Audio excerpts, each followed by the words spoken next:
Everyone, it is Kylie here with the DW or the Deaf West Theater. I apologize for the video quality. Had a whole system set in place. It was going to go fine, going to go beautifully, and of course, it didn't work. So, we're going to work with what we have, and it's going to be awesome. So, here we are with the Deaf West. So, what's their purpose? Today, I would like to share with you some information about a theater group you may or may not have heard of, and they're doing some pretty amazing things. The theater I'm referring to is the Deaf West. The main goal of the Deaf West is to bridge the gap between two worlds, both hearing and deaf, and show the world the beauty and art of American Sign Language in a way that can resonate with or without the use of a voice. I myself have been told on several occasions that sign reminds some of an art with its fluid and graceful movements that tells a story, taking classical, contemporary, and original presentations of it to a stage to wow the audience. They provide an opportunity and a start for many deaf writers, actors, and directors. They also supply thriving artists with workshops to start their careers. Not only does this get young, deaf individuals brimming with talent an opportunity to spread their wings, they're in an environment with peers who all share the same strong culture, while affording the viewer the ability to enjoy a play without the necessities of an interpreter or reading closed captions. When, where, why, and how. So, the important questions. The individuals who created this environment of the Deaf West Theater are Bob Hilterman and Irene Oppenheim. This idea came to them to develop this theater in 1991 and have run with it ever since.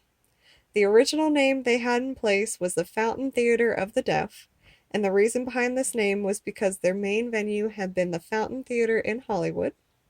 However, later Bob unfortunately had to step down from his position due to the lack of funding, and was instead replaced with Ed Waterstreet, who had been a part of the National Theater of the Deaf. Ed changed the name from Fountain Theater to the Deaf West Theater and had gotten his inspiration from the name from the Deaf Way Festival in Washington, D.C. When they were ready to take their talents to the streets, they began their organization off with the play The Gin Game, starring Phyllis Freelich as well as Pat Graybill, both very talented actors that you may enjoy checking out sometime. Their second production being one you may have heard of before, One That Flew Over the Cuckoo's Nest. Now keep in mind Bob wasn't gone from their organization, but instead starred in their second performance. So who's welcome? Everyone, of course. This is entertainment for the entire family to enjoy. Their doors are open to everyone and anyone who would like to come and enjoy one of their many shows. Hearing or deaf, it doesn't matter.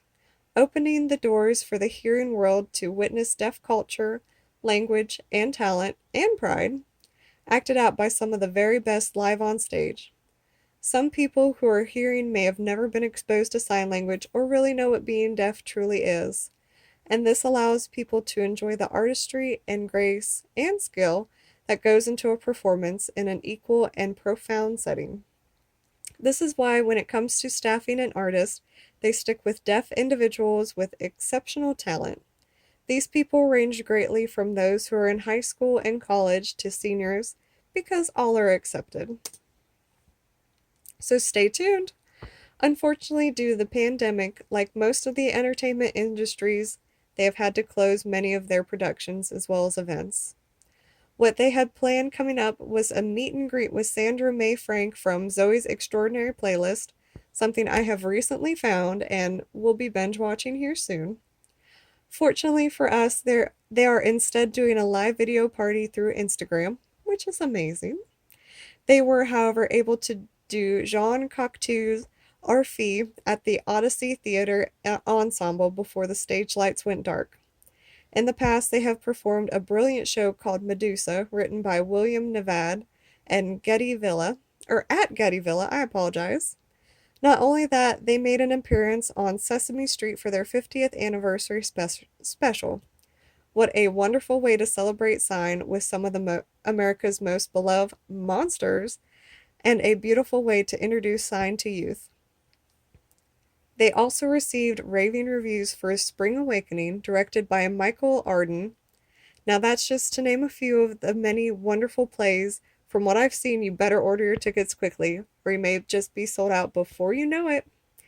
Now, now, goodness, I know I'm going to try and catch one of these. I hope you can too. So, the benefits of Broadway, because there are many. Since their doors are open to the public, allowing both hearing and deaf to come and enjoy their shows, they have to offer, they expose a vast amount of people to a language that is not commonly known. Not many people have experience with sign language, especially if they don't know someone who is deaf or hard of hearing. I myself have only heard about I myself had only heard about it but never really knew anything about it until I took a class to satisfy a foreign language credit at the University of Cincinnati. One class led to two, and so on, and now I have since chosen this as my future career, as many of you, if not all, have as well.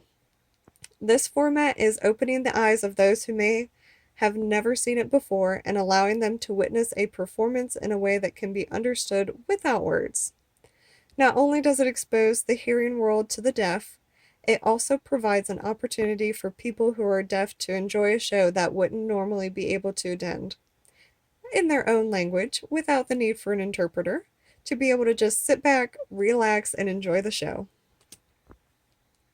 So here's the cover photo for their Jean Cocteau's Orphée. Now, the important update was to unfortunately let everyone know that many of their other shows had been canceled because of everything going on, which we won't get into. Positive vibes only. As well as She Is Taken Over. This is to announce their Instagram live feed for Sandra Mae Franks over social media.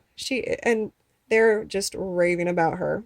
So we're gonna have to check that out. And that is it. Thank you all so much for watching. And I hope you all stay happy, stay healthy, and we will see each other again soon.